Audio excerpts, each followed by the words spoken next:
Minister, this question stems from a discussion last time round at Ministers' Questions, where I brought to your attention that, in contrast to the activities of other similarly sized airports who operate a policy of differential charges to deter nighttime aircraft, DAA actively promotes it.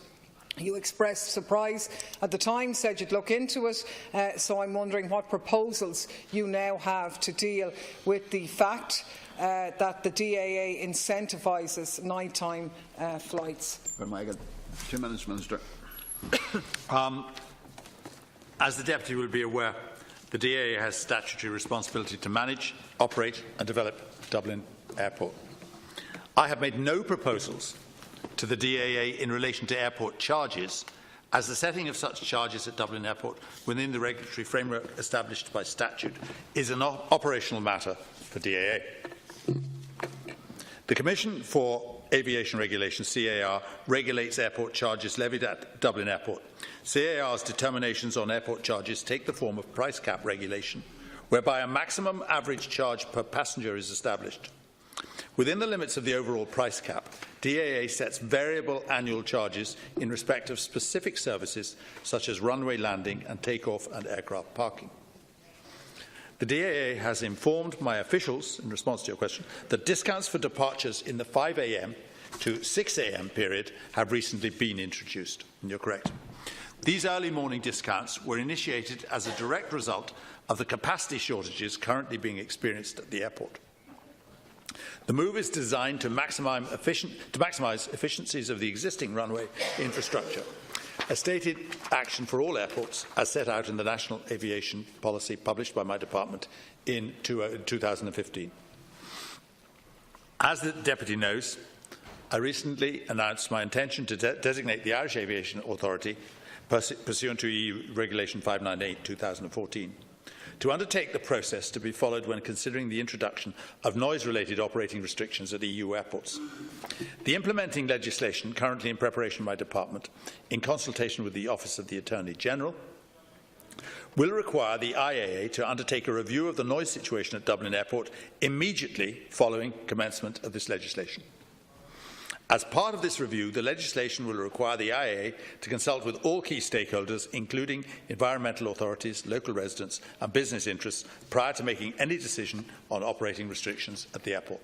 Deputy Daly has 1 minute. It's precisely because of the imminent changes that are due at Dublin Airport that the residents are particularly concerned about the impact of noise now and the manner in which the authorities deal with that issue. Now, forgive me, Minister, but you do appear to be a little bit more muzzled maybe than you were when I asked the question last time round, when you expressed your immediate gut reaction of a horror that an airport authority would actually actively incentivise bad practice environmental standards that would have an impact on adjoining residents. You've confirmed that that information you have checked out, and the point that your attention was drawn to is accurate. Now, it's not just something that happened recently. The pre-6 a.m.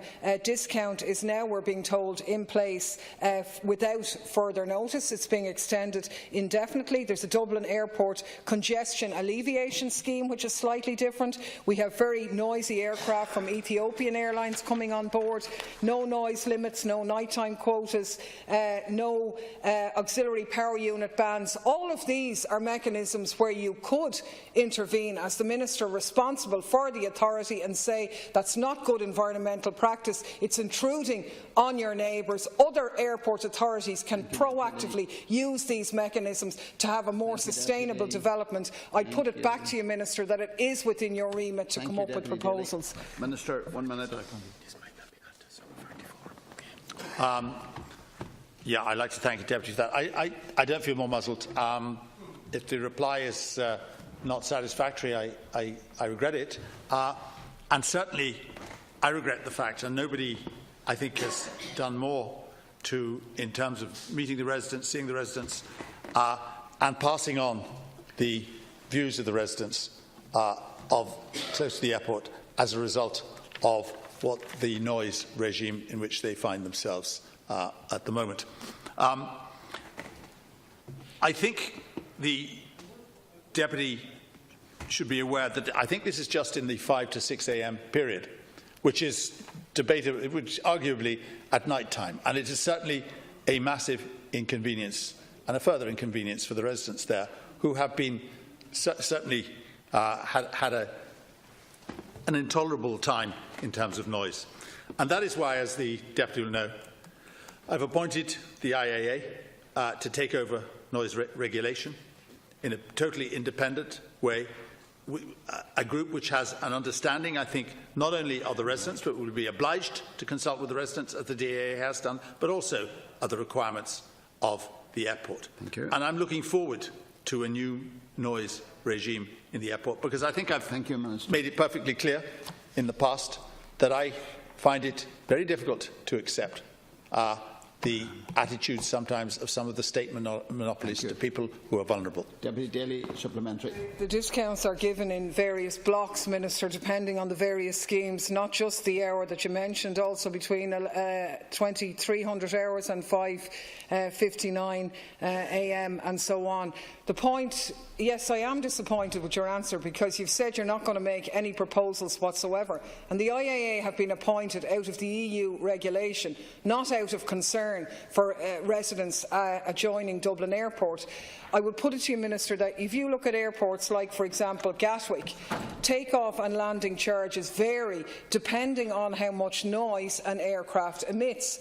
This is a standard that we could, and you could, as a minister, being intervening into. It's not about the amount charged or the manner in which they do it, but it's about a proactive policy of protecting adjoining residents. There is a litany of mechanisms in the 17 similarly sized airports that operate like Dublin Airport, which are a range of issues. We don't need to reinvent the wheel. These things need to be implemented now, and it's very regrettable that you haven't seen fit to exercise your powers a bit more forcefully. Let me just point out to the Deputy that there is a new regime coming in very shortly. There will be a statutory instrument very shortly, hopefully in the new year, which will give the IA the power to, when they come in, they will undoubtedly undertake a review of the noise situation at Dublin Airport, a new one. They will not be in the same situation of the state monopoly, who dominated all action at the airport up to now, and with whom the residents have had contact, but have not had what they describe as satisfactory contact. We move now to